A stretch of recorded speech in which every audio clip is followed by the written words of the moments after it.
Baik, selamat siang.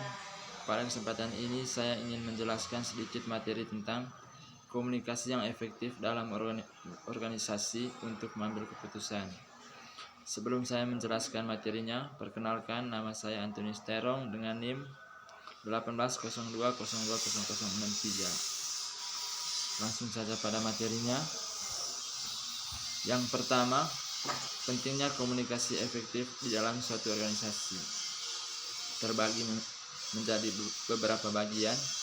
Yang pertama, meningkatkan produktivitas. Komunikasi yang efektif di tempat kerja hal yang paling penting bagi keberhasilan suatu perusahaan. Setiap perusahaan memiliki seperangkat tujuan yang jelas. Yang kedua, mengatasi atau menghindari konflik. Jika sebuah perusahaan menghadapi masalah, krisis dan konflik akibat antara karyawan menyebabkan penundaan pekerjaan sehari-hari. Hal ini menyebabkan pemborosan sumber daya dan menurunkan produktivitas kerja secara keseluruhan. Yang ketiga, membantu mengembangkan potensi setiap karyawan. Lingkungan kerja yang ramah memberikan kesempatan dan dorongan pada karyawan untuk mengungkapkan ide-ide, memberikan umpan balik, memotivasi karyawan untuk bekerja lebih baik. Memberikan penghargaan merupakan beberapa contoh komunikasi efektif yang dapat memberikan kepuasan kerja dan peningkatan kualitas karyawan. Yang keempat, memberikan hubungan yang profesional dan lingkungan yang kondusif karyawan dan manajer dalam suatu organisasi.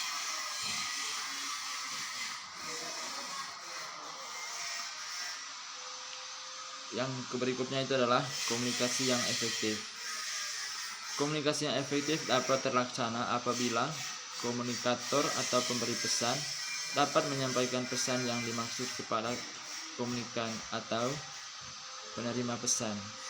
Selain itu, komunikasi yang efektif juga bertujuan supaya informasi yang disampaikan dapat menimbulkan feedback dari komunikan. Karena alasan-alasan tersebut, maka proses komunikasi yang efektif haruslah dilakukan dengan menggunakan bahasa yang jelas dan dapat dipahami oleh orang lain. Yang berikutnya itu adalah dasar komunikasi di dalam organisasi.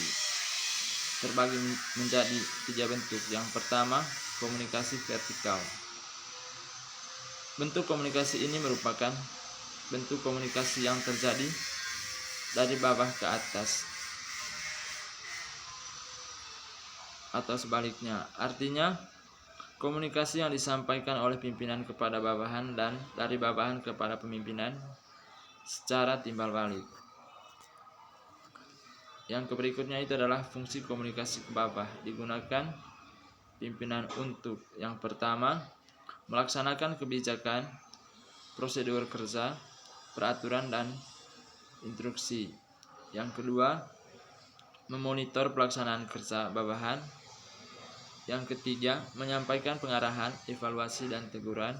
Yang keempat, memberikan informasi mengenai tujuan organisasi, kebijakan-kebijakan organisasi dan intensif.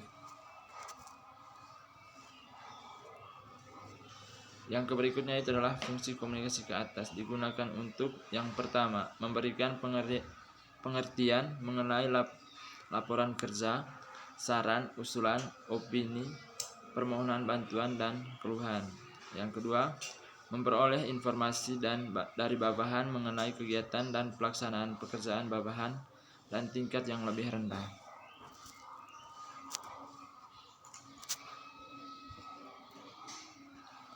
Yang kedua itu adalah komunikasi horizontal.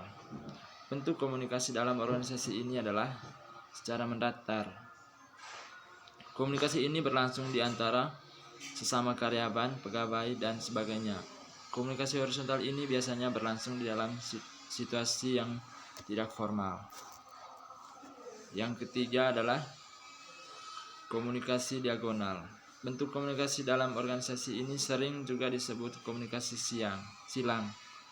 Proses ini berlangsung dari seorang ke orang lain dalam posisi yang berbeda. Baik, mungkin itu saja materi yang bisa saya sampaikan. Sekian dan terima kasih.